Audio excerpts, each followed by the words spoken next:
Details చూస్తే ఛత్తీస్గఢ్లోని రాయ్పూర్లో విషాదం చోటు చేసుకుంది. నిర్మాణంలో ఉన్నటువంటి ఓ ప్రైవేట్ స్టీల్ ప్లాంట్ కూలి 6 కార్మికులు మృతి చెందారు. 5 గాయాలు కాగా మరో 5 శిథిలాల కింద చిక్కున్నట్టుగా తెలుస్తోంది. క్షతగాత్రులను పాండ్రి జిల్లా ఆసుపత్రికి తరలించారు. నగర శివారు సిల్తారా పారిశ్రామిక ప్రాంతంలోని గోదావరి ఇస్సాద్ లిమిటెడ్ ప్లాంట్లో ఈ ఘటన జరిగింది. ఇక ఘటనా స్థలంలో సహాయక చర్యలు ప్రస్తుతం కొనసాగుతున్నాయి.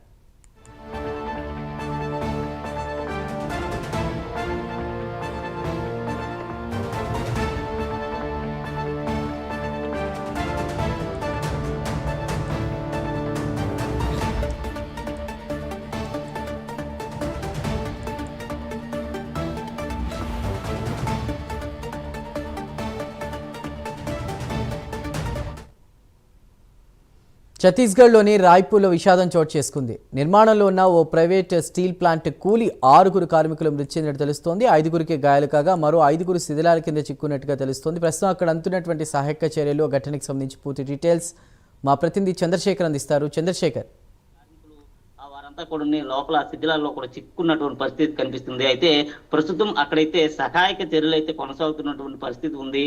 ముఖ్యంగా చూసుకుంటే ఇటీవల కాలంలో ఏదైతే ఛత్తీస్గఢ్ రాష్ట్రంలో రాయ్పూర్ వద్ద నిర్మించినటువంటి సిల్తారా అనేటటువంటి పారిశ్రామిక ప్రాంతం ఏదైతే ఉందో ఆ పారిశ్రామిక ప్రాంతానికి సమీపంలో నిర్మిస్తున్నటువంటి నూతన నిర్మాణం గోదావరి ఇస్పాత్ లిమిటెడ్ ఏదైతే ఉందో దానికి సంబంధించినటువంటి ఉక్కు పరిశ్రమ నిర్మాణం అయితే కొనసాగుతుంది. ఉక్కు పరిశ్రమ నిర్మాణం కొనసాగుతున్నటువంటి దశ ఏదైతే ఉందో ఈ దశ జరుగుతున్నటువంటి సమయంలోనే ఈ ఘటన అయితే చోటు చేసుకుంది. పెను ప్రమాదం అనే చెప్పుకోవచ్చు. ఎందుకంటే చాలా మంది ప్రాణాలు కూడా కోల్పోయారు. ఇప్పటికే దాదాపు 6 మంది ప్రాణాలు కోల్పోవడంతో పాటు మరో 5 అయితే అక్కడ ఉన్నటువంటి పాండ్రి అనేటటువంటి ఆ జిల్లా ఆసుపత్రికి అయితే వారందరినీ కూడా తరలించి సహాయక చర్యలు అయితే చేపడుతున్న పరిస్థితి ఉంది.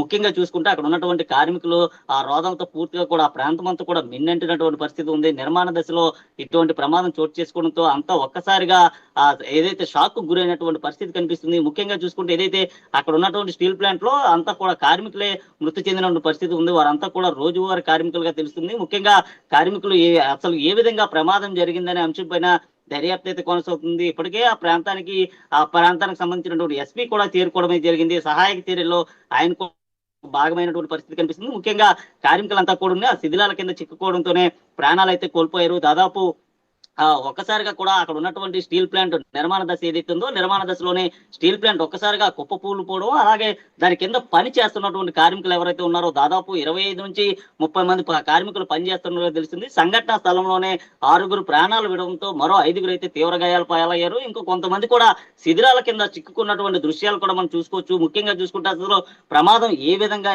జరిగిందనే అంశం పైన కూడా దర్యాప్తు అయితే కొనసాగుతుంది. ఇప్పటికే ఆ ప్రాంతానికి చేరుకున్నటువంటి అధికారులంతా కూడా సహాయక చర్యల్లో పూర్తిగా నిమగ్నమైనటువంటి పరిస్థితి ఉంది. ఇప్పటికే ఆ ప్రాంతానికి అగ్నిమాపక శాఖకు సంబంధించినటువంటి సిబ్బంది అంతా కూడా చేరుకొని ఆ శిథిలాలు ఏవైతే ఉన్నాయో శిథిలాలన్నింటినీ కూడా తొలగించేటటువంటి పరిస్థితి కనిపిస్తుంది. మరోవైపు చూసుకుంటే భారీ వర్షం కారణంగా కూడా వారి పనికి కూడా చాలా ఆటంకం కలిగించేటటువంటి పరిస్థితి అయితే ఉంది. ముఖ్యంగా అసలు ప్రమాదం ఏ విధంగా జరిగిందనే అంశం పైన కూడా దర్యాప్తు అయితే కొనసాగేటటువంటి అవకాశం ఉంది. ఇప్పటికే కార్మికులు మృతి చెందడంతో పాటు ఏదైతే హాస్పిటల్లో చికిత్స పొందుతున్నటువంటి మరో 5 కార్మికులు కూడా పూర్తిగా తీవ్ర గాయాల పాలైనట్లుగా సమాచారం అయితే ఉంటుంది.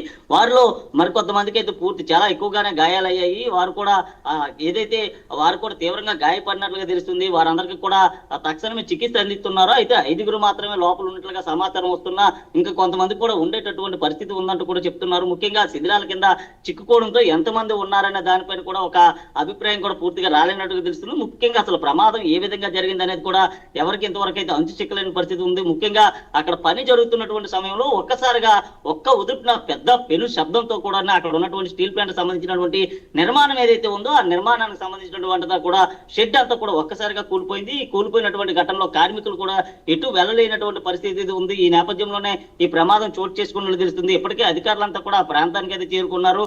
మృతదేహాలన్నింటినీ కూడా పోస్ట్ మార్టం నిమిత్తం స్థానిక ఆసుపత్రికి తరలించిన పాటు క్షతగాత్రులు ఎవరైతే ఉన్నారో క్షతగాత్రులందరినీ కూడా ఆసుపత్రికి అయితే తరలించారు. తక్షణమే చికిత్స అందించే విధంగా సపర్యాలు చేసే విధంగా కూడా అక్కడ ఉన్నటువంటి ముఖ్యమంత్రి కూడా ఆదేశాలు జారీ చేసినట్లు తెలుస్తుంది. ఇప్పటికే ఆ ప్రాంతానికి చేరుకున్నటువంటి ఆ జిల్లా ఎస్పీతో పాటు జిల్లా కలెక్టర్ కూడా అసలు ఆ ప్రమాదానికి గల కారణాలపైన కూడా పూర్తిగా ఆరా తీస్తున్న పరిస్థితి ఉంది. ఇప్పటికైనా సరే అసలు కార్మికులు ఎలా చనిపోయారు, ఇంకా ఎంతమంది చనిపోయారు, ఎవరెవరు చనిపోయారు అనే దానిపైన కూడా ఒక నివేదిక అయితే ఇంకా రావాల్సినటువంటి పరిస్థితి ఉంది. ముఖ్యంగా ఆ ప్రమాదం ఎన్ని గంటల ప్రాంతంలో జరిగిందనే దానిపైన ఇంకా కూలంకుశంగా తెలియాల్సినటువంటి పరిస్థితి అయితే ఉంచింది. Right Chandrashekar, thank you for the updates.